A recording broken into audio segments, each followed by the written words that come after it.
That morning, someone knocked so hard my coffee trembled in my hand. When I opened the door, 3 strangers stood there in gray uniforms, badges that read HOA Inspection Unit. I didn't know what they wanted. Their eyes weren't looking at me so much as judging my house. One of them planted his boot against the threshold like he intended to force his way in. The engine of their truck was still idling. My gut whispered, "This isn't an inspection. It's intimidation." I kept my voice steady and slid my hand into my pocket. I'm not someone who backs down. I've spent 15 years as a city attorney chasing fraud, and I'd seen every kind of bully and con, but none of those fights had been on my doorstep. This was new. One of the men pushed a paper toward me. "Notice of fine grass height," it read. No official seal. Who cares if my grass was a bit long? The HOA had no business obsessing over my lawn. They didn't have the right. "Who sent you?" I asked, locking my gaze on the tall guy in front. "Mr. Peterson," he said. "HOA president." I hated that name. Peterson smelled of power, gold pens, and smugness. We'd argued about property lines a few weeks earlier. Apparently, he'd held a grudge. That didn't frighten me. I'd exposed guys like him in court more times than I could count. Let him worry about what was coming. A woman's voice cut through from down the walkway, sharp, thin, commanding. Karen Peterson, the HOA president's wife and their on-site enforcer. Every neighborhood has one, someone who thinks they're God's messenger, a self-appointed warning queen. Their whole purpose is to lord over people and make demands. I wasn't going to be one of the supplicants. She walked up slowly, her fuchsia suit flashing in the sun. "Your yard isn't up to code, Mr. Gray," she said with a smile. "We're here to inspect." That fake civility was the most poisonous mask I'd seen in years of law. I thought only one thing: "Karen, you're going to pay for this. The world can't be happy while people like you run it, and I intend to do what I can to clean house." To me, this stopped being an HOA spat the second I realized what they were doing. This was an abuse of authority, and I represented the law. "An inspection?" I asked, calm. "Good. Let's do this by the book." The arrogance drained from her face when she realized the paper they handed me had no seal. "How do you run an official process without an official seal?" Karen stammered. She didn't have an answer. The men took a step back, but Karen pushed forward. "We have authority," she said with such certainty you might believe her if you didn't know any better. But the badges were cheap bendy metal. The notices came out of an inkjet printer. Real documents don't lie to your eyes. People like Karen might fool the naive, but they couldn't fool me. I'd spent my life fighting this kind of fakery. I checked their truck's plate. No city registration. I wrote down every detail. Every scrap of nonsense would be evidence later. "Perfect," I said quietly. "This kind of blatant fraud won't last long." A small smile crossed my face. The game had begun, and they were clumsy players. My wife Laura called from inside, voice tight with fear. "What's going on out there?" I could see it in her eyes when she peeked from the curtains. "Stay inside," I told her. Karen watched me through the drape with a coffee cup in hand. The trio climbed back into their truck. Karen turned once more and said, "You'll receive your fine notice tomorrow." I watched them go with a cold expression, but something else woke up in me, a hunter's focus. Over the years, I'd legally taken down manipulators in municipal court. Now it was time for this little kingdom to be dismantled. From that moment on, everything would be documented. I promised myself I would free this neighborhood from their pressure. People here deserve to breathe easy. That night, I dug through public records at the municipal office. HOA licenses, inspection authority, even security contracts. None of it checked out. The Petersons had duped the board into rubber stamping signatures and built their entire HOA on fake foundations. When the screen's glow flickered on, adrenaline coursed through me. I opened Karen's threatening email. "Anyone who breaks the rules will be punished." Where the HOA logo should have been sat a downloaded clip art. Amateur hour, no professionalism, but the intent was clear. I created a folder and labeled it, "Fake Inspector's Investigation." This was no longer personal. It was a public matter. I would document every detail, patiently. If you want to catch a snake, you don't chop its head off, you bait its lair. The next morning, after I kissed Laura goodbye as she left for work, I found something in the yard, a tiny, cheap black microphone wedged in the shrubs. "Are you listening to me, Karen?" I muttered to myself. Silence answered, but the device spoke volumes. Could I use this against her? I smiled without meaning to. At that moment, I knew. This wasn't a neighborhood squabble. This was a war, and I don't play by rules when I'm at war. Would you fight back or let it go? That morning, I walked into the municipal building, and the hall smelled like stale coffee and old rugs. As I passed through the doorway, Security Officer Mike flashed a grin. "You look a little tight, Gray." He was right. I hadn't told anyone about last night, but the lines on my face said enough. "Just HOA nonsense," I said. Mike laughed. "Karen again?" he asked, because Mike knew Karen and her crew were everyone's headache. Apparently this time, their headache had landed at my door. I spread my notes across the desk and started combing through the HOA bylaws line by line. Every signature date, every document number, every stamp. A glaring inconsistency jumped out. The inspection authority certificate had been revoked 3 years ago, yet on their paperwork it still appeared active. Someone had forged a seal and I could prove it. The fake HOA team never expected I'd dig this deep. They were about to have a very bad day, but then my phone buzzed. Unknown number. I almost ignored it, but something told me to answer. "Mr. Gray?" The voice was rough, deliberately disguised like someone speaking through a cloth.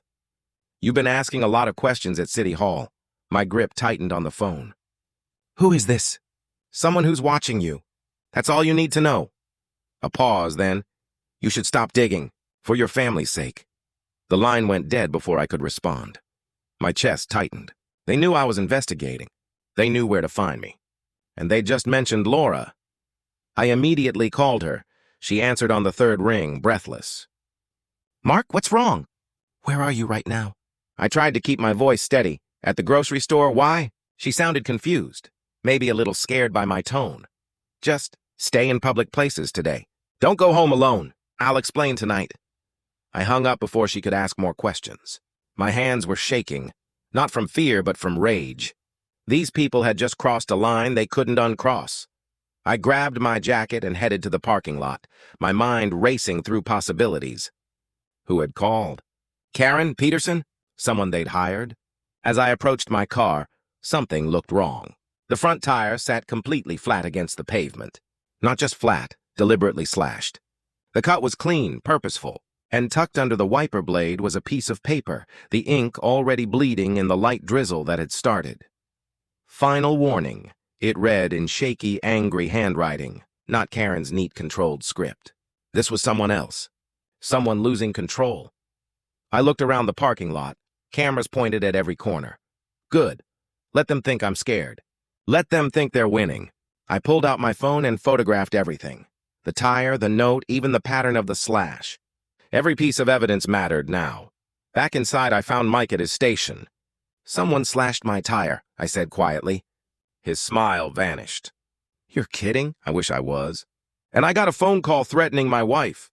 Mike's expression hardened. He'd been a cop before becoming security, and that instinct never really goes away.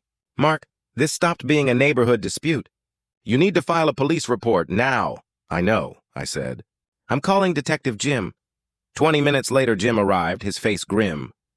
We sat in an empty conference room while I laid out everything. The documents, the phone call, the slashed tire, the threatening note. He took notes methodically, his pen scratching across the paper. When I finished, he looked up. "Mark, I'm going to be straight with you. This isn't just fraud anymore. This is criminal intimidation, possibly conspiracy. If they're willing to threaten your family, they're desperate, and desperate people are dangerous." "I know," I said. "But if I stop now—" "I'm not saying stop," Jim interrupted. "I'm saying we do this right. By the book. With protection." He pulled out his radio and made a call. "I'm assigning an unmarked patrol to your street. They'll be watching your house, your wife, everything. You don't go anywhere alone. Understood?" I nodded, but part of me bristled at the restriction. I'd been handling myself just fine. Still, Laura's safety came first. "What about the investigation?" I asked. Jim smiled, that old familiar grin from our case-closing days. "Now we turn up the heat. I'm getting warrants for their records, their bank accounts, everything. And Mark?" He leaned forward. "I did some digging of my own this morning. We've had 3 formal complaints about this HOA in the past 6 months. An elderly couple, a single mother, and a veteran, all scared into silence. You're the first person with the knowledge and the resources to fight back. So yeah, let's burn this thing to the ground." At lunch, I stopped by the courthouse. My old friend Detective Jim was there. We'd closed a lot of cases together. I told him what happened and he started flipping through the files. "If this is true," he said, eyes lighting up, "this isn't just fraud. This is identity theft." Then he grinned and asked, "Want me to turn up the heat?" Jim and I were on the same page. Scammers didn't stand a chance. I felt lucky to have him in my corner. Do you have friends like that you can count on? Drop it in the comments. That evening I headed back to the neighborhood. Rain had started. Streetlights turned the droplets into halos. Karen's house, the corner lot across from mine, was spotless as always. Silhouettes moved behind the curtains like people in a meeting. A black SUV sat in the driveway with the words, "Community Compliance Patrol," stenciled on the side. I tucked a small camera into my pocket. Even the camera's little click sounded loud in the night. Through the lens, I watched the fake inspectors again, folders in hand arguing with the Petersons. I recorded it all. Evidence was in the can. Laura answered the door when I got home. "What are you doing, Mark?" she asked, equal parts scared and impressed. "I'm starting the legal process," I told her. "But this time they're playing in my field." She set my coffee down and looked at me. "That look again," she said. "Looks like war." And it did. Midnight found me at my desk while rain hammered the windows. Karen's messages kept popping onto my screen. "Violation detected. Fine will increase. Your grass is too long." Each line read less like a threat and more like another brick in the wall bringing their scheme down. I opened a budget spreadsheet. HOA expenses. One line leapt out. Security consulting, $7,200. There was no record of that anywhere else. I Googled the company, Urban Compliance Solutions. The address led to a dark alley and an abandoned building. I was finding the threads. Tomorrow I would pull harder. The next morning, Jim and I went to that address. The place was a wreck, boarded windows, a rusted table, and a faded sign on the wall. "Community Control Division." Jim muttered, "These people aren't trying to control the city, they're trying to control their egos." I grabbed a folder, the HOA's secret penalty list. My name was at the top. I'd been the most inconvenient resident. Not surprising. A calm, clinical rage replaced the earlier adrenaline. I had to be careful. If I got angry like them, I'd lose the upper hand. So I kept my discipline. They'd played by their rules. This time I'd make the rules. While scanning documents at home, Laura's voice cut through. "This could get you hurt." She didn't want me in danger. I didn't look up. "Danger's already there where there's dishonesty," I said. The next day, the neighborhood felt strangely quiet. Morning dog walkers were missing. In front of Karen's house, a table had been set up with flyers and papers. A small crowd gathered while she spoke through a megaphone. "This neighborhood wants order. Without rules, there's chaos," she cried. The irony was thick. This woman who'd built her authority on fake documents preaching about rules. I stepped closer, camera in my pocket. Karen went quiet when she saw me. "Mr. Gray," she said, "would you like to join our cause?" I smiled. "That depends on who wrote the rules." A ripple passed through the crowd. Everyone felt the tension. Something was about to snap. That night, the HOA board was meeting. I hadn't been invited, only yes men got invites, but I decided to go anyway. I walked in and every head turned. Peterson cleared his throat. "This is a private meeting," he began. "I'm the city attorney," I said. "And this meeting is now public." Silence fell. A chair creaked somewhere. I laid the files on the table. The projector's light painted my face. One by one, I put their pieces up. Forged inspection documents, fake signatures, off-the-books payment lists. Karen's face drained of color. Peterson's hand started to shake. This is wrong," he stammered. "No," I replied. "It's illegal." Jim came in behind me, warrant in hand. "All vehicles tied to Urban Compliance Solutions are to be impounded," he announced. Karen rose, shrieking, "You can't do this to me!" For the first time, I saw fear in her eyes. "We already did," I said. Cameras flashed. White light filled the room. Peterson slumped back in his chair. Karen's folder hit the floor and papers scattered. Years of small cruelties spilled across that table. The game was over. Would you have done the same if it was your neighborhood? When I drove back into the neighborhood after that meeting, the sky was gray, as if even the weather knew Karen's reign was over. News vans lined the street, reporters shoved microphones forward, and neighbors peeked out from behind their doors. This story was no longer mine. It belonged to everyone on that block. Justice had arrived, and its echo was loud enough for the whole country to hear. Maybe it would finally scare others like them from ever trying this again. That had been my goal all along. So if something like this ever happens to you, stand your ground. Let the evidence speak, and don't ever be afraid. The next morning at City Hall, my phone wouldn't stop ringing. The headlines were already out. Fake HOA inspection scandal. The Petersons were under official investigation. The board members claimed, we were just following the rules, but excuses weren't going to save them this time. Karen stopped leaving her house. That once flashy fuchsia suit now hung forgotten behind her window. Her smug smile was gone. Neighbors passed her place in silence. No waves, no greetings. Turns out respect is more fragile than power. A week later, I testified in court. The judge examined every file, every photo, every signature, even the audio from that hidden microphone. Peterson buried his face in his hands. Karen tried to hold her ground. I only wanted order, she said. Without looking up, the judge replied, order built on lies isn't order at all. The room fell silent, except for the scratching of pens. The verdict was read, prison time, fines, and the dissolution of the HOA.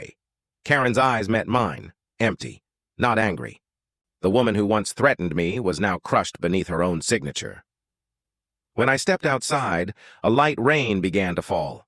I held my coffee and looked up at the clouds, breathing deeper than I had in months. Detective Jim appeared beside me. You did it again. Quiet victory, he said. I smiled. Quiet justice makes the loudest noise. That evening, Laura opened the door before I could knock. The house smelled like coffee and vanilla, like peace had moved back in. Is it over? She asked. Yes, I said. And for once, the right people are finally speaking up. It hit me then. Sometimes the biggest battles end with nothing more than a signature. A week later, the city released a new directive. Every HOA had to operate transparently, all inspections open to the public. My name was printed in the report. City Attorney Gray's investigation. The neighborhood had become more than just homes. It had become a lesson. One morning, I found a small note at my door. Thank you. I can finally drink my coffee in my yard without fear. No name, but I recognized the handwriting. It was Karen's neighbor, the one who'd been silenced for years. I smiled. Real justice isn't a gavel. It's someone breathing free again. That day, I pulled my car out of the garage and saw the old inspection truck parked at the city impound. The words community compliance had been scrubbed off. No one would sell fear on my street again. That truck was a tombstone for fake authority. As the sun set, I sat on the porch. My lawn had grown long again, but no one knocked. Laura sat beside me, smiling softly. The war's over, she said. Yeah, I nodded. And this time, the victory wasn't just ours. The wind whispered through the fences, and the steam from my coffee rose into the fading light. It wasn't just a street anymore, it was a community, reborn. For the first time, everyone was looking past their fences, and toward each other. Peace had finally come. Later that night, before turning off the lamp, I glanced one last time at the file on my desk. Case closed. Those two words on the glowing screen were the quiet reward for months of struggle. Karen and Peterson's names were now footnotes. But to me, it smelled like justice itself, simple but sharp. In the stillness of my home, I set down my pen. The story was over, but the lesson would last. Power doesn't come from titles or laws. It comes from truth. And sometimes saving a neighborhood starts with defending your own front door. Have you ever dealt with someone who thought they were above the law?